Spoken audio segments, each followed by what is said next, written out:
ये दहशतगर्दों के दिलों की दहशत है। सुनो सुनो सुनो, आपका मजमा खिलाफ कानून करार दिया जाता है, आपको हुक्म दिया जाता है।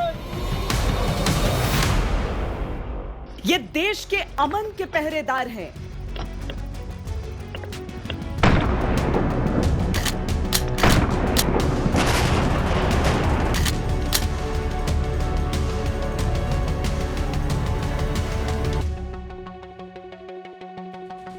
ये नीली वर्दी वाले रखवाले हैं।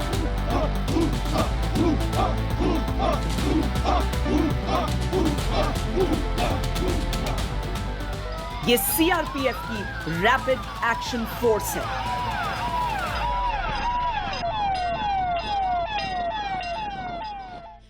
रैपिड एक्शन फोर्स की जो भूमिका होती है उसमें भले ही आप इनके हथियार और इनकी शक्ति देखकर ये सोचें कि बल का ये कितना प्रयोग कर सकते होंगे, लेकिन ये बड़ी अजीब सी चीज है कि इन्हें जो सिखाया जाता है, इनका जो प्रशिक्षण है उसमें यह है कि किस तरीके से बिना बल प्रयोग किए आप किसी भी स्थिति को नियंत्रण में कर लेते हैं। दुश्मन पर गोली चलाने के लिए हिम्मत चाहिए, पर सामने खड़े लोग अगर अपने देशवासी हों तो उकसावे के बावजूद ट्रिगर न दबाने का संयम ज्यादा हिम्मत मांगता है। जब आप लोग पब्लिक ऑर्डर के लिए और नियंत्रण के लिए जाते हैं तो ये क्राउड साइकोलॉजी के बारे में सीखना कितना काम आता है? इनफैक्ट किसी भी जो भी प्रॉब्लम होती है उसका अगर जेनेसिस को आप नहीं समझेंगे तो उसको कंट्रोल करने में बहुत सारी दिक्कतें आती हैं। मॉब किस टाइप की मॉब है, वोलेटाइल मॉब है या पॉलिटिकल मॉब है या कम्युनल मॉब है, अगर मॉब के बारे में हमें ठीक से पता हो और उनके जो वहाँ के लीडर्स हैं उनके बारे में हमें आइडिया हो, उनके बारे में जानकारी हो, तो हम उसको आराम से इजीली कंट्रोल कर सकते हैं, उनसे बातचीत कर सकते हैं, उनको उसी लेवल पे बात करके उनको इमीडिएटली उसको सुलझा सकते हैं और कंट्रोल कर सकते हैं। पिछले साल मेरठ में हुए सीएए विरोधी हिंसा में भीड़ ने सुरक्षा कर्मियों पर गोलियां चलाई थी, पर आरएएफ ने बगैर एक गोली चलाए स्थिति को काबू में कर लिया था। इनका दो सूत्री फलसफा है, जीरो फोर्स और तेज डिप्लॉयमेंट। तो सबसे बड़ा फोकस क्या होता है रैपिड एक्शन फोर्स का, किसी भी स्थिति को जब नियंत्रण में करने वो पहुंचते हैं? हमारा मेन मकसद ये रहता है कि कम से कम फोर्स का इस्तेमाल करते हुए, नॉन लेथल वेपन के साथ हम कम से कम डैमेज करते हुए दंगे को तुरंत नियंत्रण कर सके। ये एक मेन एम रहता है हमारा, और उसमें जवानों का भी ये रहता है कि जवानों को भी कोई नुकसान ना हो और पब्लिक प्रॉपर्टी को कोई नुकसान ना हो, और साथ में जो दंगाई है वो भी बच के ना जा पाए, उनको किसी भी तरीके से हम अरेस्ट कर पाए या उनको तितर-बितर कर पाए।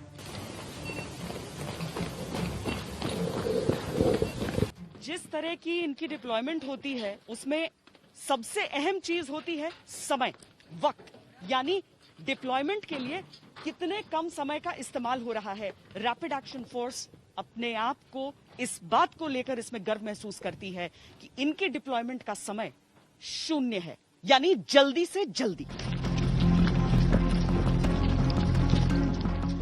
आरएएफ का गठन 90 के दशक में हुआ था, जब देश में अशांत माहौल के कारण ऐसी फोर्स की दरकार थी। आज इनका प्रोफेशनलिज्म आसमान छूता है। ये है मल्टी सेल लॉन्चर, इसे एमएसएल कहते हैं।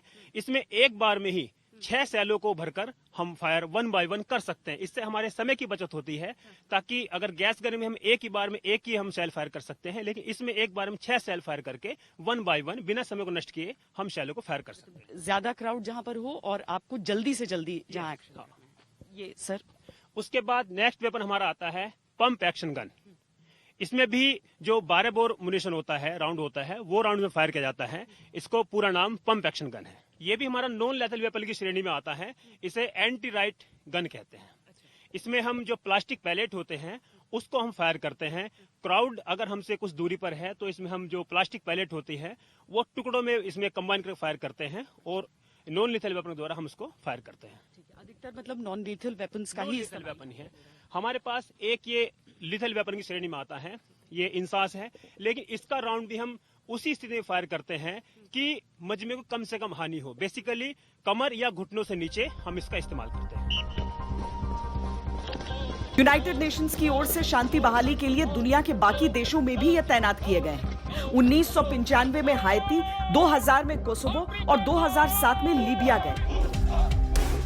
अब दुनिया के बाकी देश भी यहां ट्रेनिंग के लिए आते हैं। समय के साथ इनके हाथों को और मजबूत किया गया है। सीआरपीएफ सदा जय! सीआरपीएफ सदा जय! शॉक बैटन है हमारा, जो कि करंट को उत्पन्न करता है।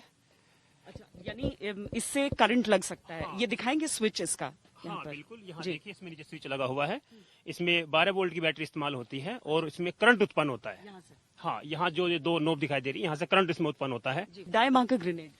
दाई मार्कर ग्रेनेड को आप स्पेशली मैम जब देखेंगी तो इसकी खास बात यह है कि जब दंगाइयों को नियंत्रित करने के लिए हमारा बल उनके नजदीक होता है, वैसी स्थिति में एक और उनको हम नियंत्रित तो कर लेते हैं, बट कानूनी सिस्टम में लाने के लिए उनकी पहचान करना मुश्किल होता है। उन्हीं हालातों के मद्देनजर इस डाई मार्कर ग्रेनेड का इस्तेमाल किया जाता है, जिसमें न मिटने वाली इंक होती है। इसके माध्यम से जो भी दंगाई या उत्पाती के ऊपर ये इंक गिरती है तो लगभग 48 घंटे तक इस इंक के निशान उसके ऊपर बने तो होते हैं। ये नहीं कह सकता मैं उस जगह पर नहीं था। जी मैम, दूर से दंगाइयों को नियंत्रित करने के लिए मैम हमारे पास विभिन्न किस्म के शेल्स हैं। जिस शेल्स में अगर हम बात करें तो हमारे पास लॉन्ग रेंज शेल्स अवेलेबल है। इस लॉन्ग रेंज शेल्स को हमारे अपने ट्रूप्स लगभग 135 मीटर दूर से ही इस्तेमाल करके उनके ऊपर प्रभावकारी नियंत्रण पा सकते हैं।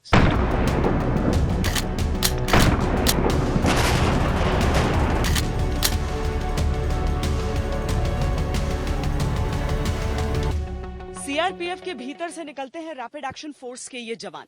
सीआरपीएफ की जितनी विस्तृत जिम्मेदारियां हैं उसमें आतंकवाद से भी लड़ना है, नक्सलवाद से भी लड़ना है, लेकिन जब रैपिड एक्शन फोर्स निकलती है यानी सीआरपीएफ के उन्हीं लोगों में से जब ये जवान निकलते हैं तो इन्हें मालूम है कि इनके सामने जो है वो दुश्मन नहीं है। इनका सिर्फ एक मकसद है, शांति। और उस मकसद के लिए ये अपने पूरे प्रशिक्षण का प्रयोग करते हैं। यानी किसी भी तरह के आघात के लिए खुद पर ये तैयार रहते हैं, लेकिन देश के साथ विश्वासघात न हो सके। बस कैमरा पर्सन सैयद मोहसिन के साथ श्वेता सिंह, मेरठ,